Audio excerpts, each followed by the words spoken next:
अस्सलाम वालेकुम। मैं हूं मियां मोहम्मद फ़ारूक आज़म और आप देख रहे हैं 4 in 1 बिज़नेस साहब। तो मैंने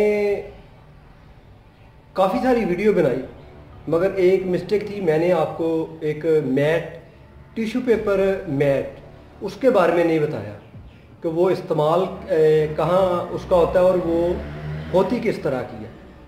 और आम जो मैट, फाइबर ग्लास मैट है और टिश्यू पेपर मैट में डिफरेंट यानी फ़र्क क्या है। तो मैंने सोचा कि मैं बता ही दूं ताकि कोई गिला बाकी ना रहे। तो जो मेरे नए दोस्त हैं वो मेरे चैनल को सब्सक्राइब करें, लाइक करें, और पहले वाले लाइक भी करें और शेयर भी करें ताकि औरों तक भी मेरी वीडियो पहुंच सके। तो आइए मैं आपको दिखाता हूं कि ये मैट होती किस तरह की है। आपने गौर करना ताकि आपके ज़हन में इसकी पहचान रह जाए। ये टिश्यू पेपर मैट, ये देखिए, इसमें से मेरा हाथ नज़र आ रहा है। ये बिल्कुल उसी तरह जैसे हम टिश्यू पेपर इस्तेमाल करते हैं। ये बिल्कुल, इसके रेज़े बहुत बारीक है और ये इस्तेमाल होती है कि आपने कोई चीज़ रिपेयर करनी है और उसके ऊपर लगानी है और महसूस ना हो कि इसके ऊपर कुछ लगा है, इसलिए ये टिश्यू पेपर मैट है। ये आपको गज के हिसाब से मिलेगा, यानी 120-25 से 150 रुपये तक भी मिल सकती है आपको पर गज। यानी इंडिया वाले, और जो इंडिया वाले दोस्त हैं वो मेरे इस रेट को जब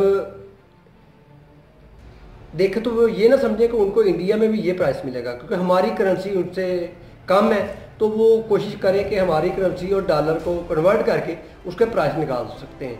ये 19-20 का फ़र्क निकलेगा। अच्छा, तो मैं आपको पहचान बता रहा था। तो ये टिश्यू पेपर मैट है और दूसरी मैट में क्या फ़र्क है जो हम शीट बनाते हैं, तो वो भी ज़रूरी है। ये देखें, ये पाउडर मैट है।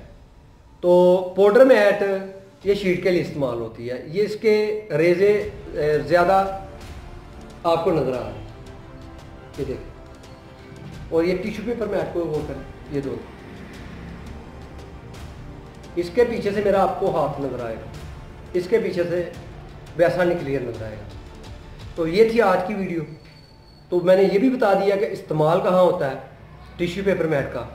यानी कि आपने कोई आपका टब, यानी कि आपके वॉशरूम में टब है तो उसको आपने रिपेयर करना है तो उसमें ये यूज़ होगी, या वैसे भी कोई और चीज़ आपने रिपेयर करनी है और फिनिशिंग उसकी बाकी रहे तो उसमें भी ये टिश्यू मैट ही इस्तेमाल होगी। तो आप मुझे इजाज़त दें अपने दोस्त मियां मोहम्मद फ़ारूक आज़म को। अल्लाह हाफ़िज़।